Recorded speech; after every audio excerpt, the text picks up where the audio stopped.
السلام عليكم ورحمة الله وبركاته.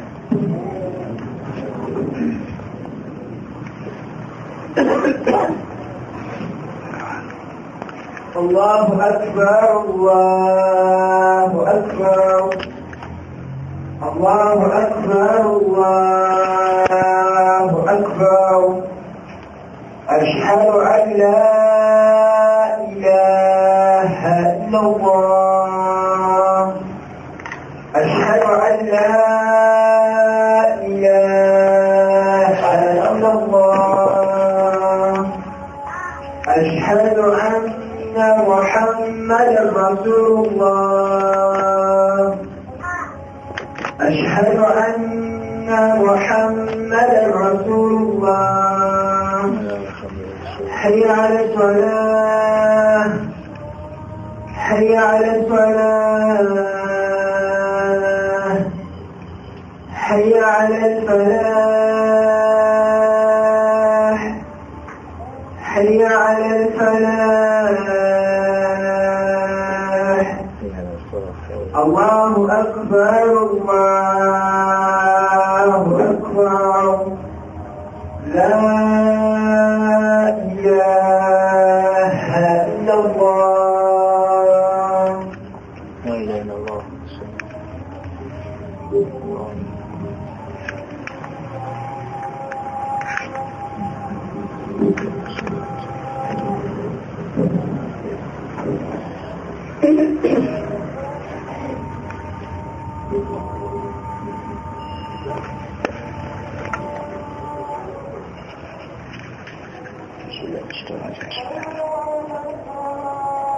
أعوذ بالله من الشيطان الرجيم.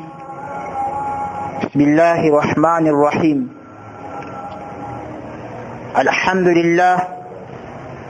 إن الحمد لله نحمده ونستعينه ونستغفره ونؤمن به ونتوكل عليه ونعوذ بالله من شرور أنفسنا ومن سيئات أعمالنا. من يهدي الله فلا مضل له ومن يضلله فلا هادي له. أشهد أن لا إله إلا الله وحده لا شريك له وأشهد أن محمدا عبده ورسوله الذي أرسله إلينا بالهدى ودين الحق ليظهره على الدين كله وكفى بالله شهيدا أولو كره الكافرون والمشركون. يا عباد الله أوصي نفسي وإياكم بتقوى الله تبارك وتعالى كما قال مولى سبحانه وتعالى في الكتاب الكريم: يا أيها الذين آمنوا اتقوا الله حق تقاته ولا تموتن إلا وأنتم مسلمون. وقال أيضا: يا أيها الذين آمنوا اتقوا الله وقولوا قولا سديدا يصلح لكم أعمالكم ويغفر لكم ذنوبكم ومن يطع الله ورسوله فقد فاز فوزا عظيما. القائل: قال الله تبارك وتعالى في الكتاب الكريم: ذلك ومن يعظم شعائر الله فإنها من تقوى القلوب. الله أكبر الله أكبر. لا إله إلا الله. الله أكبر الله أكبر وإلى الحمد. متenda marungi ga Allah tabaraka wa ta'ala weyatusobosezza netubeera mu abo abatuse ku lunaku n'olwaleero olw'ekitiibwa. Ejjuma eno ng'ejjuma esoose mu mwezi gwaffe guno oguyitibwa Dhul Hajj, omwezi ogusembayo mu kalenda yaffe ey'Obusiraamu. Tubeere nga tumwebaza Allah subhanahu wa ta'ala. Tusaana kubeera nga tumwebaza Allah tabaraka wa ta'ala olw'okubeera nga yatujja mwezi ogusookera ddala ne tutuuka olwaleero nga tukyalina obulamu bwaffe. Bangi mu bakadde baffe tebasobodde okubeera nga balutuukako ku lunaku luno olw'ekitiibwa, naye bal tuli mu abo abagutuuseeko. Tulina okubeera nga twebaza Allah tabaraka wa ta'ala. Era tuli mwezi guno ogw'ekitiibwa munaku 10 Nabbi sallallahu alaihi wasallam yatusomesa mulimu ebintu bingi. Era tulina okubeera nga twebaza Allah tabaraka wa ta'ala okusobola okubeera nga tutambuzizza naku 6 munaku 10. Idhan barakallahu fikum, buli omu webeera nga webaza Allah subhanahu wa ta'ala ku kyengera ky'abakuwadde eky'obulamu.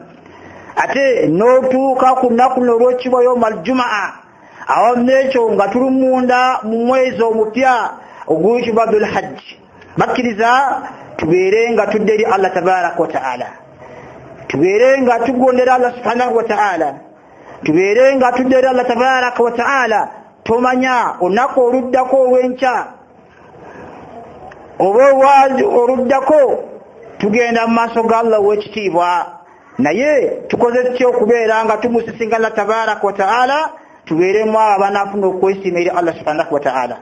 Allahu akbar, Allahu akbar, la ilaha illa Allah, Allahu akbar, Allahu akbar wa ilal hamd. Hoshibwa ategeeza mu Qur'an n'alayira n'atutegeeza n'atugamba nti wal fajr wa layali al-ashr. Allah alayira amakya, Allah alayira subuhi, Allah alayira okumakya mu biseera nga Dhul Hajji nakuza mwezi lumu. Wa layali al-ashr, hoshibwa Allah subhanahu wa ta'ala n'alayira n'ebire 10 ebiri mu mwezi guno gw'ekitiibwa oguyitibwa Dhul Hajji. Kitegeeza nti mulimu ebirungi bingi nnyo bye tulina okubeera nga tubikoleramu. Bakkiriza olunaku luno lwa kitiibwa nnyo, ennaku 10 mu Dhul Hajji tubeere nga tukolamu ibadaati mpitirivu. Wekibwa Allah ategeeza mu Qur'an, n'ategeeza suratul Hajji agamba nti dhalika waman yu'azzim sha'aira Allah fa innaha min taqwal qulub. Waman yu'azzim sha'air Allah, ekigambo kigazi nti omuntu yenna, munadamu yenna, omusiraamu yenna omutegeevu, Allah subhanahu wa ta'ala gwaba wadde amagezi, yu'azzim sha'air Allah, olina okubeera nga ogulumiza, kubeera nga omuntu yenna n'agulumiza amateeka ga Allah subhanahu wa ta'ala, amakulu n'ateeka mu nkola n'agakolerako n'omubaka Muhammad sallallahu alaihi wasallam n'amugondera.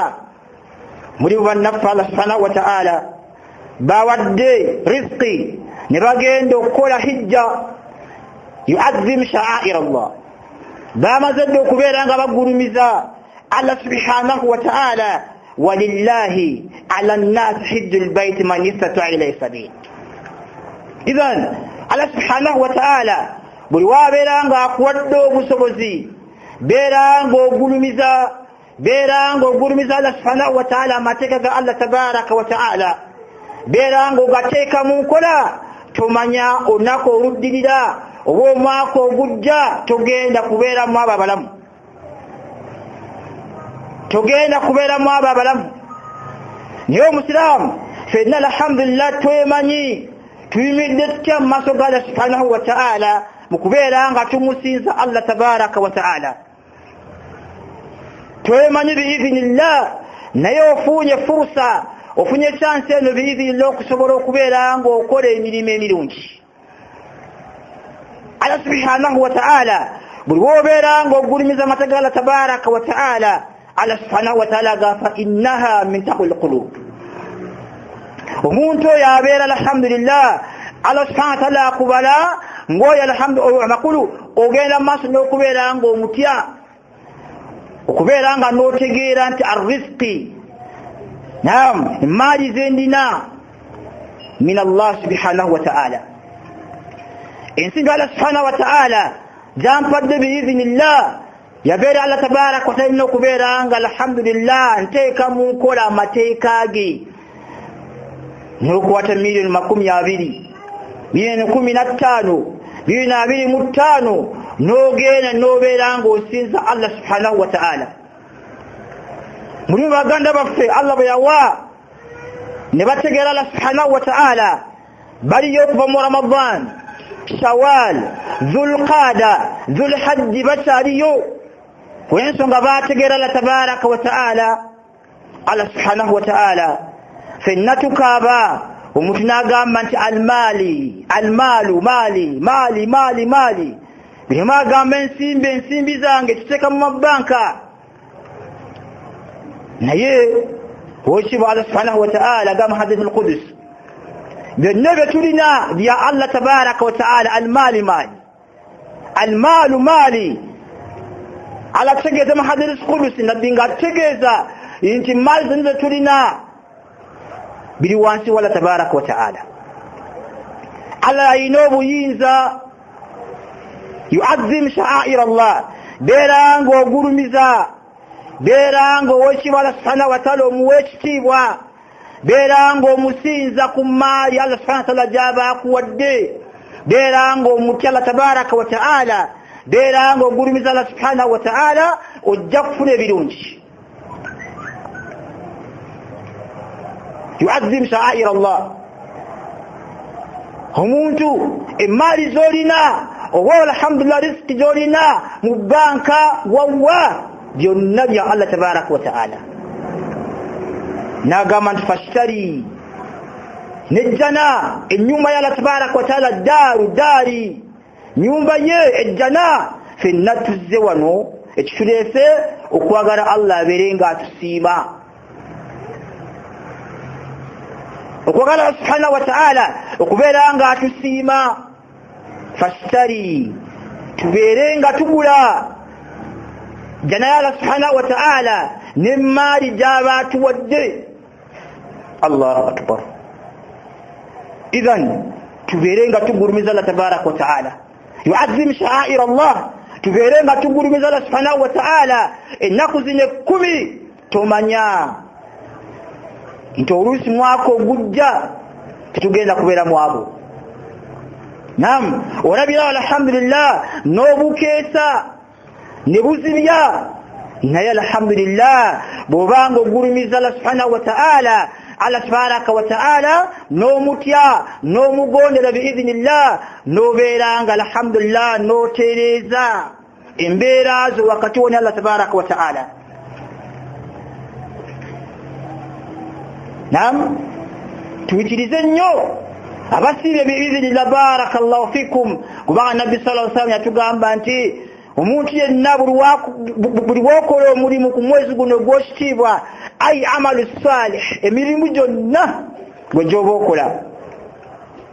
Naam fi siyam mulimu okusiiba fi sadaqa mulimu okubeera nga omuntu awaayo.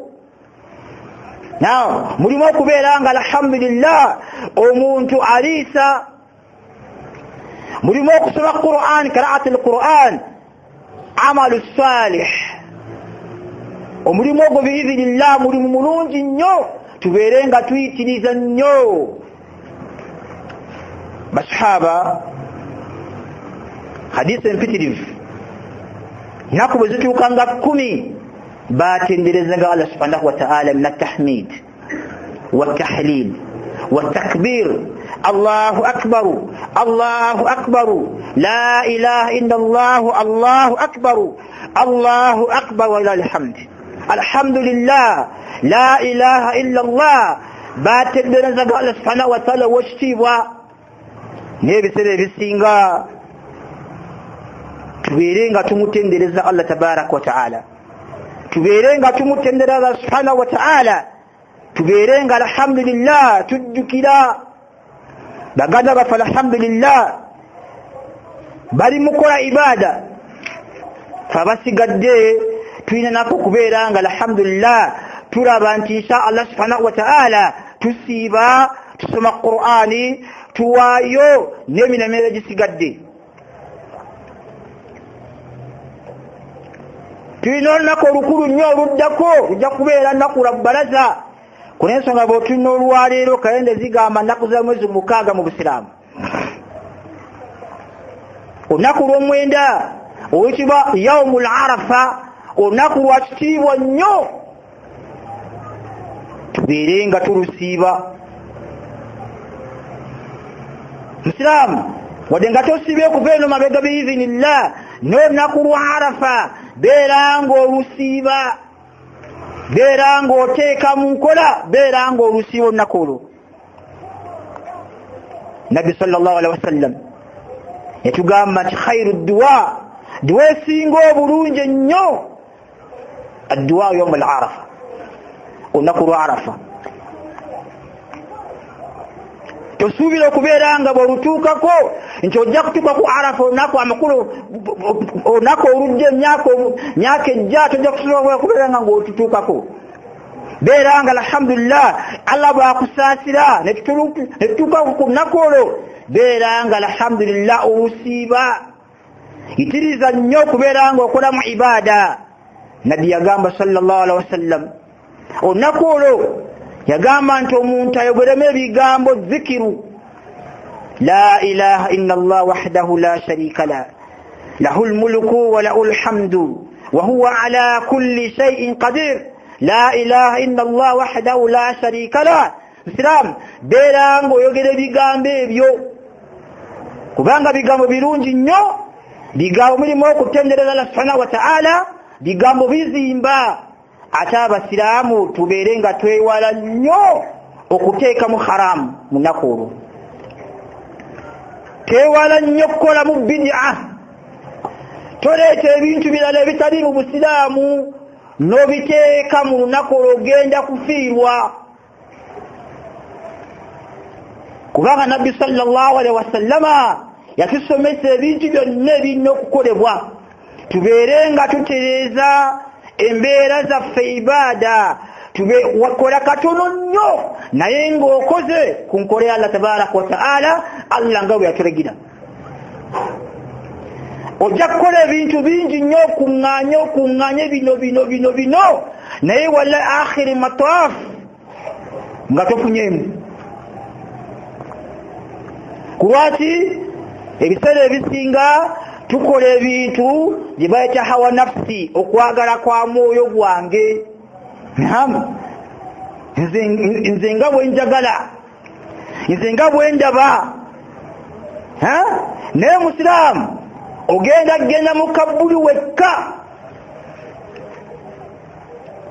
Kola emirimu biizinillah nga kuliko endagiriro. Kibola wa Nabbi sallallahu alaihi wasallama mu biseera ebisinga yatugamba mu mirimu gyonna, yagamba nti khudhu anni manasikakum. Kulwaki yagamba nti abagenze okukola hijja, abagenze okukola ibaada zonna mu hijja, Nabbi yagamba nti khudhu anni manasikakum. Buli omu abeere nga yeekwata, abeere nga akola hijja nga Nabbi bwe yakola. Famina nnas man yaqulu rabbana atina fi dunya hasana wa fil akhirati min khalaq. Mulimu abagenda Makka biizinillah nga bagenze n'enniya duniya yebatutte, wama lahu fil akhirati min khalaq, naye mu nkomerero munaku lw'ekiyama nga tebalina. Kubanga agenza alhamdulillah wa fulan n'agenda waseeka we n'amubuuza nti bw'ogenda hijja n'ondeetera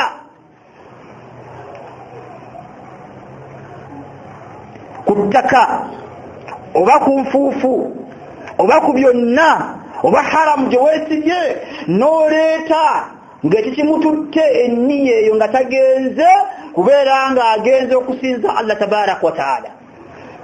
ومنهم من يقولون ربنا آتنا في الدنيا حسنة وفي الآخرة حسنة وقنا عذاب النار.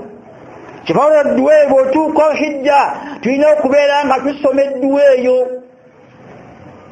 إذن كرو مريمو غاكوليكو الناس kolo mulimu mutono nnyo naye nga alhamdulillah kuliko endagiriro osobola okubeera ng'ofunemu empeera. Man amila salihan falinafsi. Omuntu bw'okola omulimu n'oguliriza Allah subhanahu wa ta'ala, n'okola omulimu n'ogutereeza, falinafsika, omulimu ogwo guba gugwo. In ahsantum, bw'obanga mulongosezza ne mukola emirimu emirungi, ahsantum li anfusikum, mulongosezza emyoyo gyammwe. Oli bw'akwata olwo alhamdulillah n'alima olujja n'ayera, aba amaze okubeera nga yeerongosezza. Naye bisartin tubeere nga tugoberera Allah tabaraka wa ta'ala n'enkola omubaka Muhammadi sallallahu alaihi wasallam tujja kubeera nga tuganyulwa waman yu'azzim sha'air Allah tubeere nga tugulumiza omusiraamu beera nga ogulumiza nnyo tubeere nga tugulumiza Allah tabaraka wa ta'ala at-takbir at-tahmid wa tahlil naam tuyitirize nnyo ffe tufunamu empeera mu maaso ga Allah tabaraka wa ta'ala naam idhan musiraamu beera nga alhamdulillah twetereeza biidhinillah tetugenze hijja tetulina busobozi obwo manista twaa tetulina busobozi lianna okugenda kukola hijja ibada naam yetagisa ng'olina amakulu ng'olina transport ekutwala eya tikite byonna byogenda okukola byonna olina okubeera ng'obirina naye fe abasigadde tulina okukola emirimu emirungi mingi nnyo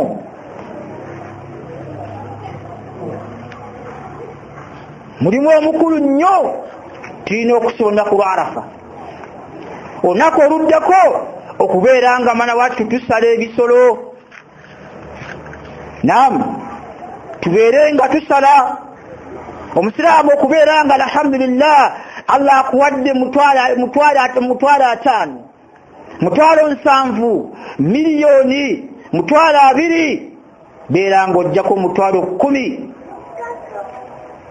kusala ebisolo ku lunaku olwo kubanga nabbi sallallahu alaihi wasallama yagamba nti omuntu yenna ayina obusobozi falam yudahi naagaana okubeera nga asala nze nsobola okwebala nga sina busobozi naawe naye nga wallahi mbalayira Allah subhanahu wa ta'ala Allahu alimun Allah yamanyi Allah yamanyi fenna abatudde wano alina busobozi atalina yani kubanga Allah subhanahu wa ta'ala wekitiibwa alina sifa 99 mu kigambo alim alimun mumanyi naam omuntu ogenda kubeera nga oyogera biidhinillah kyoyogera naye nga Allah subhanahu wa ta'ala obwedde dda aba amaze okutegeera nti omuntu oyo ayogera ebigambo amakulu ayogera talina busobozi kumba alina alim ate nga Allah subhanahu wa ta'ala yatuwa sadaqa tubeere nga tusala ebisolo naam tuyitirize nnyo okubeera nga tusala tetulinda bawarabu okubeera nga alhamdulillah nti banaleeta mitwalo 15 bantu 7 mitwalo 2 bantu bameka tubeere nga alhamdulillah tusala nabbi sallallahu alaihi wasallam naam yasala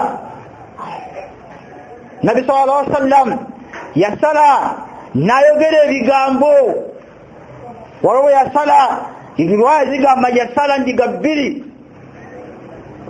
nasala yiye n'abantu be bamaka nasala nda nagamba nti haza min ummati hejensaze y'abantu bange batalina busobozi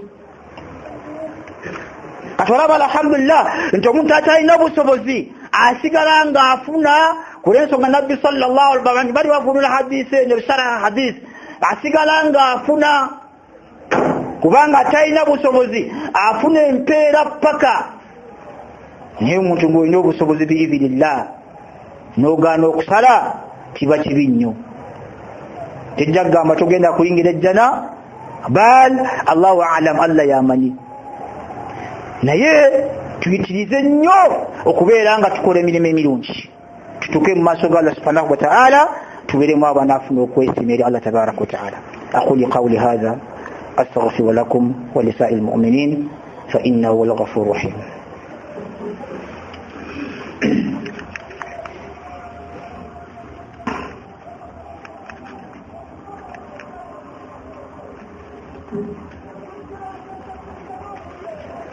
نعم الحمد لله ثم الصلاة والسلام على رسول الله الأمين صلى الله عليه وعلى آله وأصحابه أجمعين أما بعد ذلك ومن يعظم شعائر الله فإنها من تقوى القلوب bakiriza tugurumize olunaku luno oba ennaku zino ogisigadde. Wallahi billah, ndayira Allah, tomanya tunaalutuukako oba tunaatuuka omwaka ogujja. Tulina mabegawo oba mu maka woova bakadde baffe bangi bagenda mu maaso ga Allah ow'ekitiibwa, bantu babitiibwa, naye wallahi tebaliiwo. Naye tubeere nga tusala ebisolo. Naam, la yanalu llahu luhumuha wala dimauha. Allah subhanahu wa ta'ala tayagala nyama, kubanga alhamdulillah nti nsava. Naam, oguze wali nti simanyi milioni 2 omewa milioni 1.5 n'oleeta. Wala dimauha, abo amakulu omusayi guyise ne musala, kubanga batugamba nti eyo aya Allah subhanahu wa ta'ala yagissa mu jahiliya. Abantu baali basala ne boogera ebigambo bingi ne basiiga emisayi ne amakulu ne basiiga wonna nga balaga nti bakoze omulimu. Naye nga Allah n'asatteeka n'agamba tayagala nnyama gye bamusaze n'omusaayi ogwo. Walakin yanalu taqwa minkum. Allah yagala okubeera nga alabe nti biizinillah mulina ekigambo taqwa, mumutya. Kyagala okulaba tumutya. Laba nabbi waffe Ibrahim alayhi salatu wassalam, inni zahibun ila rabbi sayahdin rabbi habli min as-salihin fabashsharnahu bighulamin halim. Naam, nabbi yeyama Ibrahim alayhi salatu wassalam, yeyama okubeera nga alhamdulillah nga tanaya kubeera nga afuna yakola nazir, nasaba Allah nti ay Allah, nasaddaka n'agamba nti ay Allah obanga ompadde omwana wabule nsobola okubeera nga musala, niyo netuukirira. Allah subhanahu wa ta'ala n'akakasa n'amuwa omwana omugonjebwa Ismaila. Naye lwatuuka ekiseera biizinillah nabbi Ismail, nabbi Ibrahim alayhi salatu wassalam, Allah subhanahu wa ta'ala n'amugezesa. Oba oliawo nze naawe twasaba Allah subhanahu wa ta'ala nti ay Allah njagala kuzimba, ay Allah mpa kino, ay Allah mpa kino, nja kukola kino gy'oli. Naye wallahi Allah subhanahu wa ta'ala n'akuwa nazir. Nitugaana okubeera nga tutuukiza nazir, kubanga an-naziru naam riba bbanja. Bw'otokikola biizinillah ogenda kubeera nga obuuzibwa ku nazire eyo. Idhan barakallahu fikum, tubeere nga tusala. Naam, bw'otuuneddwa ng'osala ekisolo, Allahu akbar, riwaya mpitirivu, bismillah, kulinnya lya Allah subhanahu wa ta'ala, kulinnya lya Allah tabaraka wa ta'ala, wallahu akbar, Allah yasinga. Kigambo ekyo kigambo kikulu. Bismillah, nsala alhamdulillah, kulinnya lya Allah tabaraka wa ta'ala, Allahu akbar, Allah yasinga.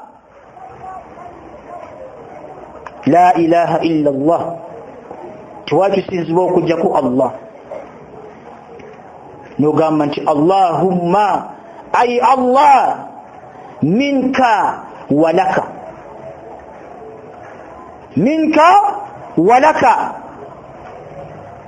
Ebigambo bikulu nnyo nti minka, amakulu gompadde rizqi, naam, nengula gompadde bino byonna byendina, ngwebaza Allah tabaraka wa ta'ala. Minka kivudde gy'oli Allah subhanahu wa ta'ala, walaka ate byonna bibyo n'osala. Bannange, tusinze Allah, tugulumize Allah tabaraka wa ta'ala. Basahaba Allah subhanahu wa ta'ala yabawa naye bamutegeera radiyallahu anhum, ورضوا عنه على بسيما نين بسيما الله تبارك وتعالى إلى النبي صلى الله عليه وسلم نبا بيومو 10 منهم كم مبو نبي abagamba nti mugenda kuyingira ejjananga bache amakulu nga bakyali balamu yagamba nti fulan naye nga bayitirivu kiti Allah yabasiima lwansonga nti biidhinillah nkulensonga alhamdulillah bantu babitiibwa bategeera Allah tabaaraka wa ta'ala bateeka mu nkola idhan Allah bakuwa busobozi insha Allah ta'ala tubeerenga tusabye ebisolo tugulimize nnyo nakulo tubeerenga alhamdulillah twebaza Allah tabaaraka wa ta'ala insha Allah ta'ala tujja kubeeranga tufuna tujja kuganyulwa tujja kubeeranga alhamdulillah tugenda mu maaso ga Allah subhanahu wa ta'ala batuli bulungi barakallahu fikum ina fi yomte isma نعرف تاريخ 6 في الإسلام شرط النشر لكن نعم إنا كده سبب كلمة الكويس في نام نتكب تسمو في بكان تكب تقايمو في ستوع تكب تندي ستنسى نبججا أو لسيها أنا بقول زانغرو كن بيتما نعم idhan tetugenda kubeera mwabu tebikun ma le ajutikia sabtendi nade insha Allah subhanahu wa ta'ala ajutekide ayinu gal ita gadula dulita biidhnillah barakallahu fikum tegenda kubuusa maaso bebigambo ebibaddewo mu wiiki eno kubanga tulina okubeera nga tubyogerako bannange bakkiriza abasiraamu tubeere nga tukola ebintu ebitugasa tubeere nga tukola ebintu ebitugasa kwekalakaasa ku bintu ebikugasa kwensonga n'abasiraamu bangi beekalakaasizza ku muyimbi gwe bakutte tutuganye kumukwata newe musiramu tuwekalakaasa kuki ate tubeere nga tugondera amateeka tutambule ku nkola biidhinillah tetukola fujjo gavumenti bagamba nti mukono gwa gavumenti muwanvu tubeere nga twegendeza bavubuka obulamu bwo bwa bbeeyi nnyo ng'otambula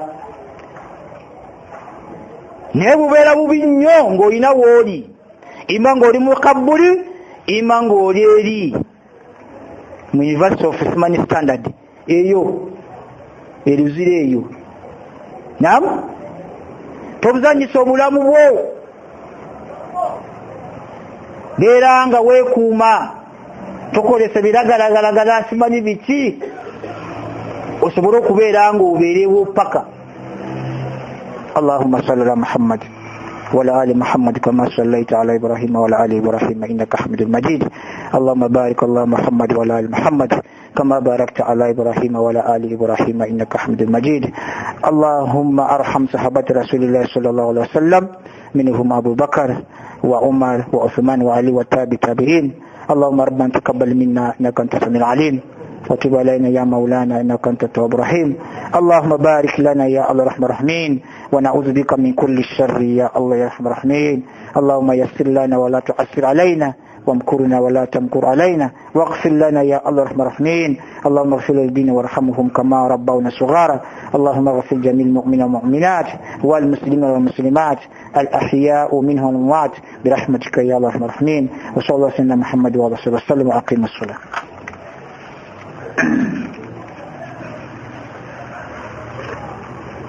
الله أكبر الله أكبر